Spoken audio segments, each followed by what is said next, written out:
दोस्तों, आखिरकार बीएसएनएल ने जियो, एयरटेल और वी को कड़ी टक्कर देने की तैयारी कर ली है। जी हां, आपने बिल्कुल सही सुना, कड़ी टक्कर। बीएसएनएल ने ई सिम लॉन्च कर दी है। तो इस वीडियो में हम जानेंगे कि ये ई सिम क्या चीज़ है जो बीएसएनएल ने लॉन्च करी है और इससे हमें क्या फ़ायदे होने वाले हैं, क्या नुकसान होने वाले हैं और कौन सी जगह पर ये ई सिम बीएसएनएल ने लॉन्च की है। नमस्कार दोस्तों, आपका मेरे चैनल पर स्वागत है। जैसा कि आप सभी जानते हैं, मैं आप लोगों के लिए लेटेस्ट न्यूज़ लेके आता हूं। तो आज की बड़ी खबर यह है कि बीएसएनएल ने ई सिम लॉन्च कर दी है। कहां पर लॉन्च करी है और पूरी जानकारी जानेंगे हम इस छोटी सी वीडियो में। उससे पहले आपसे छोटा सा निवेदन, जो लोग भी नए जुड़े हैं चैनल को सब्सक्राइब कर लीजिए, वीडियो को लाइक कीजिए, शेयर कीजिए। तो दोस्तों चलिए शुरू करते हैं।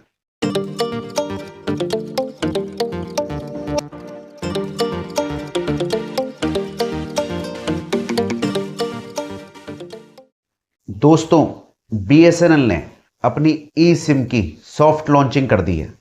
सॉफ्ट लॉन्चिंग यानी कि अभी सिर्फ कुछ एरिया में ही ये लॉन्चिंग करी है, पूरी तरीके से भारत में लॉन्च नहीं हुई है। तो ये एरिया जहां पे बीएसएनएल ने ई सिम लॉन्च करी है उसका नाम है तमिलनाडु। तमिलनाडु के अंदर बीएसएनएल ने ई सिम लॉन्च कर दी है दोस्तों। तो ये सभी के लिए खुशखबरी है कि शुरुआत कहीं से तो हुई और अब आप देखेंगे एक आध महीने में पूरे भारत में ये सर्विस चालू हो जाएगी। आपको बताना चाहूँगा कि ये जो ई सिम लॉन्च करी है ये सभी फ़ोनों में नहीं चलती है। अगर आपके पास 5G फ़ोन है और ई सिम को सपोर्ट करता है तो ये काम करेगी। ज़्यादातर जो 5G फ़ोन है उनमें ये सर्विस आ रही है। तो दोस्तों, अगर आपके पास कोई फ़ोन ऐसा है या डिवाइस है जिसमें ई सिम सपोर्ट करती है तो उसमें ही ये सिम सपोर्ट करेगी। ज़्यादातर आईफोन या सैमसंग के जो फ़ोन आ रहे हैं नए, उनमें ई सिम सपोर्ट का ऑप्शन होता है, या फिर जो स्मार्ट वॉच आती हैं उसके अंदर भी ई सिम सपोर्ट का ऑप्शन होता है। और भी कई चीज़ें आती हैं, नेविगेशन की चीज़ें आती हैं जिसमें ई सिम का सपोर्ट होता है। तो अगर आपके पास ई सिम सपोर्ट वाली कोई भी डिवाइस या फ़ोन है तो आप बीएसएनएल की इस ई सिम का फ़ायदा ले सकते हैं, मज़ा ले सकते हैं। तो ये हमारे लिए क्या क्या फ़ायदे लाएगी और क्या क्या नुकसान होंगे, इसके बारे में बात करते हैं। दोस्तों, ई सिम उसे बोला जाता है जो कि हमारे फ़ोन में पहले से ही एक डिजिटल सिम लगी हुई होती है। हमें इसके लिए फिजिकल जो प्लास्टिक वाली सिम होती है उसे लगाने की ज़रूरत नहीं पड़ती। ई सिम का पूरा नाम है एम्बेडेड सिम। ये सिम जो है आपके ई सिम वाले फ़ोन में लगती है। अब इसके फ़ायदे के बारे में बात करते हैं। दोस्तों, जो आजकल के बड़े फ़ोन आ रहे हैं उनके अंदर क्या होता है, जगह कम होती है, तो इसलिए कंपनी सिम का एक ही स्लॉट लगाती है। लेकिन जो लोग दो सिम का मज़ा लेना चाहते हैं बड़े फ़ोनों के अंदर, तो आप ई सिम का चुनाव कर सकते हैं, यानी कि जिसमें सिर्फ एक सिम का स्लॉट है और ई सिम भी सपोर्ट करता है तो उसमें आपकी दो सिम चल जाएंगी। दूसरा, इससे ट्रेवल्स करने में आसानी होती है। मान लो आप किसी भी देश में जाते हैं तो ई सिम बहुत जल्दी से सिम मिल जाती है और वो फ़ोन में सेट हो जाती है। तो ट्रेवल करने में आसानी होती है, बार बार आपको सिम बदलनी नहीं पड़ती, रखनी नहीं पड़ती है। आप सिम जब तक दूसरे देश में हैं ई सिम चलाइए, फिर वो ख़त्म हो जाती है, उसकी एक समय अवधि होती है। फिर तीसरे देश में गए तो आप वहाँ भी ई सिम ले सकते हैं। तो और आपको सिम को संभाल के रखने की ज़रूरत नहीं होती, वो ऑटोमेटिक इसमें सेट हो जाती है और अपने आप ही आप उसे हटा सकते हैं। तो दूसरा फ़ायदा ये है।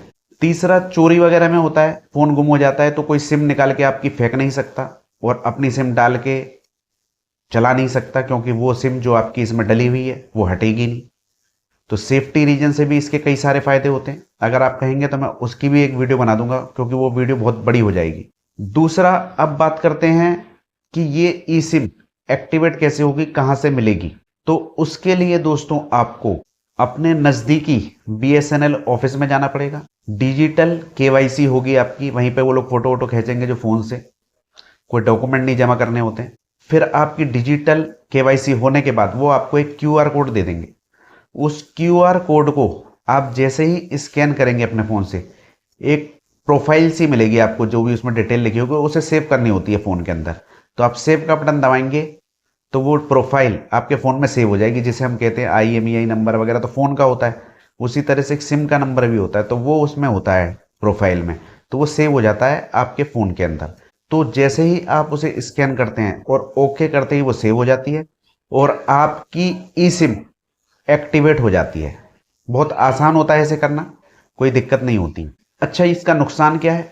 पहला नुकसान तो ये है कि ये पुराने फ़ोनों में नहीं चलती, केवल जो नए फ़ोन हैं ई सिम सपोर्ट वाले हैं उनमें ही ये काम करती है। पहला नुकसान कह लीजिए आप, ये ऐसे कह लीजिए एक फीचर कि नए फ़ोन में ही चलती है, पुराने जो फ़ोन हैं जिसमें प्लास्टिक की सिम लगती थी वो इसे सपोर्ट नहीं करते हैं। दूसरा ये है इसका नुकसान कि जो प्लास्टिक वाली सिम मिलती है छोटी वाली, वो हम कहीं से भी ले लेते हैं, दुकान से भी लेके अपना डाल ली है, लेकिन इसके लिए आपको जो कंपनी के ऑथराइज सेंटर होते हैं वहीं जाना पड़ता है, तो वो आपको एक्टिवेट करते हैं इस सिम को। ये बाजार में नहीं मिलती है, ऑथराइज्ड जो सेंटर होगा वहीं पर ये सिम मिलेगी। जैसे एयरटेल के स्टोर बने हुए होते हैं, वोडाफोन का स्टोर बना हुआ होता है। अब ये BSNL का जो स्टोर होगा या नज़दीकी जो डीलर होगा वो आपकी सिम को एक्टिवेट कर देगा या एक्सचेंज में होगी। तो अभी इसकी शुरुआत तमिलनाडु से हुई है, तो आने वाले समय में आपको पूरे भारत में ये सिम देखने के लिए मिलेगी। आप कहीं से भी अपनी सिम को एक्सचेंज करके ई सिम में कन्वर्ट करा सकते हैं और अपने फ़ोन को सुरक्षित रख सकते हैं। दोस्तों, एक खास बात और, वो ये कि आप जिस भी तरह की वीडियो देखना चाहते हैं, जैसे कि एयरटेल की, जियो की, वोडाफोन आइडिया की, तकनीकी कोई भी वीडियो टेक्नोलॉजी से रिलेटेड, तो आप मुझे कमेंट में बता सकते हैं कि हमको इस तरह की वीडियो देखनी है। तो मैं कोशिश करूंगा आप लोगों के लिए आपकी पसंद की वीडियो बनाने के लिए। जैसा कि आप सभी जानते हैं, मेरा नया चैनल है, मुझे इतनी जानकारी नहीं है कि किस तरह की वीडियो आप लोग देखना चाहते हैं, तो उसके लिए आप मुझे कमेंट में बता सकते हैं। अगर आप BSNL की वीडियो देखना चाहते हैं कि BSNL आपको अच्छे लगता है, आप इसके यूजर हैं, तो आप BSNL की वीडियो देखना चाहते हैं तो बहुत आसान है, आपको लाइक का बटन दबाना है। आप लाइक का बटन दबा देंगे तो मुझे पता लग जाएगा कि आपको BSNL की वीडियो देखनी है, तो मैं ज़्यादा से ज़्यादा BSNL की वीडियो बनाने की कोशिश करूँगा। तो दोस्तों, इसी तरह की छोटी छोटी वीडियो में ज़्यादा जानकारी के लिए मेरे चैनल को लाइक कीजिए, शेयर कीजिए और सब्सक्राइब कर लीजिए। आज्ञा दीजिए। नमस्कार।